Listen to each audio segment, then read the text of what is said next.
Hey guys, it's Mountain Walk, and today we're going to be talking a little bit about Premodern, another Premodern deck tech thingy, and we're going to be talking about Secret Force. That's right, this is an old one, this is a deep cut from approximately 8 zillion years ago, but this is an interesting deck, one I've been sort of working on and definitely had a eureka moment, no pun intended I guess. Sort of aha moment, and I was like, oh, I figured it out. I know exactly what to do. So yeah, let's get in. Let's look at this deck. Let's see where I figured it out. All right. So originally, this is an old deck from like 1997, 98, 96. It's a long, long time ago. Um, and created by Jamie Wakefield. It had a bunch of fatties and stuff, and utility creatures and things like that. Um, Obviously, that kind of deck isn't really going to be, a lot of it isn't going to match up very super well, right, with where we are in pre-modern. Obviously, different format, different metagame, that kind of stuff. But I put a lot of time into thinking about it, figuring out what I could do, you know, what can mono green do, right? And came up with a pretty good idea. Um, and basically, I mean, without burying the lead, land destruction, right? That's the big thing. That's the big thing. Um, and I feel like that's really a really pretty solid way to go. Um, but yeah. Let's first off let's look at the old list, see what it's got. Okay, so this deck was it's like a million years old. I mean, you can see had different sort of ideas for things. For example, Spike Feeder, Spike Weaver, Octavia Rangtang, Elvish Lyrist. Again, big emphasis on destroying these artifacts and enchantments that are really important. Of course, Overrun. Again, this is a big thing. And of course, it also had cradles and things like that too. But yeah, this I don't think Overrun is really where you want to be at. I think there's better things to do. I think we have better options, right? Just because the card pool is so much more expanded than what they had just back in like extended of that era, which was like uh yeah, basically like Mirage or Ice Age Mirage, Tempest, Saga block around that time. And this stuff isn't bad, right? But we got some stronger decks and some different things going on. So I don't think we really want to be screwing around with like Spike Weavers, Spike Feeders. I mean, these aren't bad cards, of course, but yeah, I got a different idea. I got a different idea. All right, so here we go. First off, let's look at the mana base. No cradles, right? Cradle's not bad, and I could even see playing one on the board. For like, of course, Living Wish, which we'll talk about in a minute.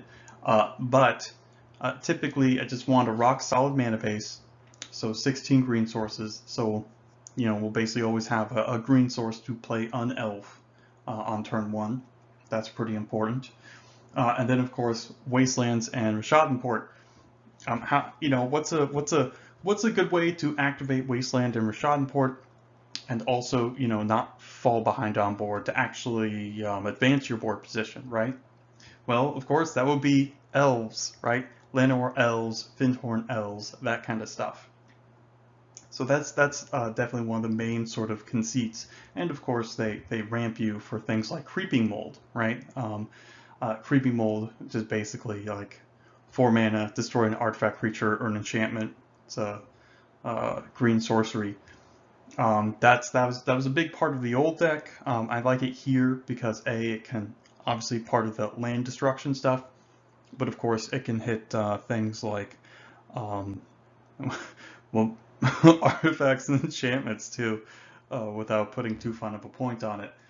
So yeah, so we got the waste and the ports, really good stuff. Got the creepy mold as additional land destruction, and of course in the sideboard have Dust Bowl too as even more. I mean, you just have so much access to LD especially when you have all these mana dorks and stuff like that. Sacking a couple lands to destroy some non-basics of your opponent. Pretty good stuff. And then of course we have the walls, right? So Wall of Roots, Wall of Blossoms. Wall of Roots, of course, accelerates you. Wall of Blossoms is just kind of just a filler a little bit, but it cantrips. And of course, all of these walls, again, very good against red decks, right? That can be pretty fast, right? So the walls are good against the red decks, as are the Ravenous Baloths. Ravenous Baloth, very good, very sweet. And of course, it could be recurred with Genesis, gains you a bunch of life. It's just a huge card, and very good against the aggressive decks. So that's a big thing too. And of course, one of the biggest things was the Natural Order Verdant Force combo, right, where you just sack some random dork, get a Verdant Force into play, and just be like super duper far ahead. Of course, there are things like Swords to Plowshares, right? Or of course things like counter spells and some other stuff that can really foil that plan. So we don't have a huge emphasis on it, but it's definitely something to do, and it's very good in a lot of decks that care about playing to the board. Obviously, Verdant Force triggering each upkeep, pretty strong. And of course, like I said, we have Living Wish. Big copy or big stuff to get here would be Masked Core, just to sink all your mana in and kill stuff. Then Tuco Vigilante as a artifact and or enchantment card destruction, right, to wish for. And then of course Kamal, very good at, well, it overruns, right? It's a creature itself and it overruns, and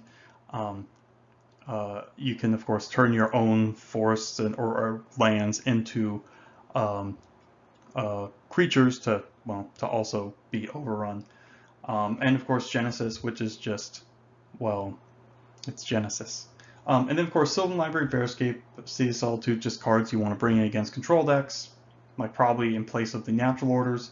Naturalize, of course, against additional artifacts and enchantments.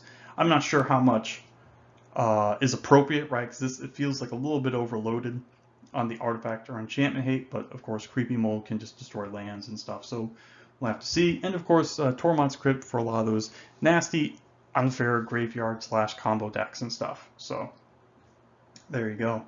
But yeah, there you go. That's long and short of it. Basically, plan is we want to blow up lands, we want to deny some mana, we want to play a bunch of mana elves, maybe while they're off balance, right? Natural Order for Verdant Force, that kind of stuff.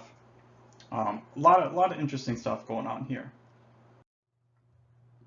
All right, the proverbial elephant in the room, of course, no pun intended. Why play this over the rock? A lot of tutors, right? We got a lot of tutors, Living Wish and Natural Order. We could even lean into that more by playing like a, say, a Kamal, right, main deck. That card's just very sweet, very powerful. You probably win if you untap with it. And of course, land destruction, lots of land destruction. Being able to just be monocolor with the wastes and ports, I mean, that's super sweet. And of course, well, I mean, even something like Creepy Mold, which is obviously LD, again, yeah, it gives you a lot of flexibility. So there's a lot. Those are the two main things, right? Also, since this deck is targeted really to being the aggro control stuff, which is mostly really where most decks, right, that see a lot of play in Premodern or aggro control or mid-range or something that just wants to play the board, cares about things on board. That's what we really built this deck around, and that's why we have things like Beast Attack and Call of the Herd, right? These cards are situated, they're both very good against the super card advantage heavy kind of blue decks, or just the any of the weenie creature based decks, because A, you get two uses, right? Two uses out of Call the Herd. Same thing with Beast Attack. That's very good, obviously. So whether you're trying to grind cards, out of the control opponent, or just trying to flood the board with bodies, them having to bolt a Call the Herd and then incinerate the flashback, I mean, that's just like two cards for your one. And that also basically, quote unquote, gains you life, right? Because they're not pointing those burn spells at your head. just giving you more time to set up and things like that. So that's very sweet.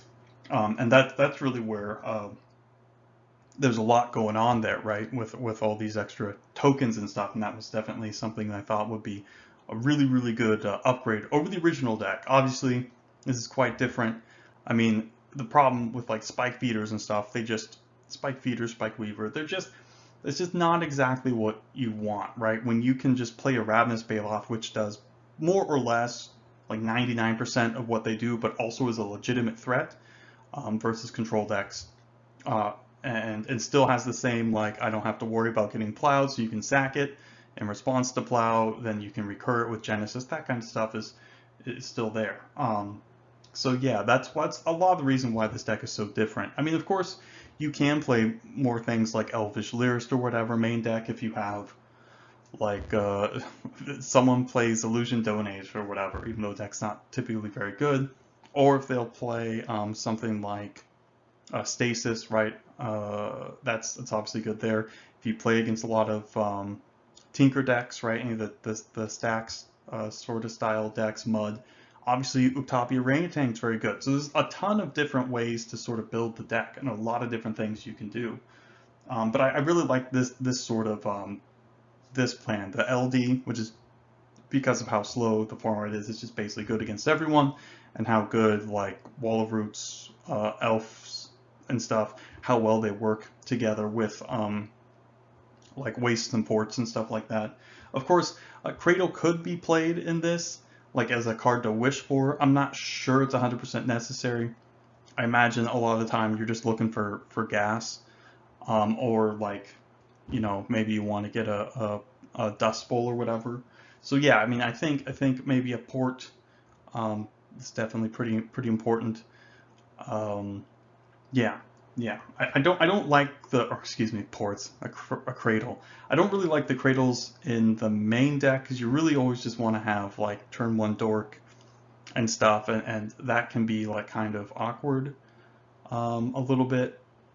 But yeah, I mean, maybe even main deck, you know, maybe you want to play one or two more lands or something, and Cradle will be good there too. So there's a lot of different options, a lot of different things going on. You can really sort of target it toward different things. Of course, there's tons of different sideboard cards and things like that. But yeah. So that's pretty much my thought pattern with this. I mean, because typically stuff like any of the combo decks are going to be typically worse, right, than something like the Rock, where the Rock has like discard. They have things like Haunting Echoes or Pernicious Deed, which is a faster and more powerful card against a lot of these artifact and enchantment decks, say something like Enchantress or whatever. But anyways, so yeah, that's pretty much the main gist of it. But yeah, that's basically it. There's not a lot else to say. There's not a lot else to say because, well, I mean, yeah, it's a deck. It plays itself, right? I mean, most of these decks aren't really. You're not gonna have these in crazy, ridiculous decision trees. You're gonna play some dorks. You're gonna maybe, you know, if it's the right matchup, you're just gonna turn 3 natural order for a big fatty. Maybe you're just like playing dorks, playing walls, blocking dudes. You know, maybe you're going turn 1, you know, Llanowar Elf, into turn 2 like port. Here's another Llanowar Elf, you know, or and turn 3 here's Wasteland, and then also here's the friggin' Call the Herd token. I mean, you know, there's a lot of different stuff you can do, but it all plays out pretty obviously because it's like it's not a lot of deck manipulation. So like whatever you draw, you draw. So yeah, outside of I guess Living Wish, but that, you know, takes more mana, a little bit slower, but still, yeah. So yeah, that's it, guys. That's basically it. So thanks for stopping by. Hope you enjoyed this, and have a nice day.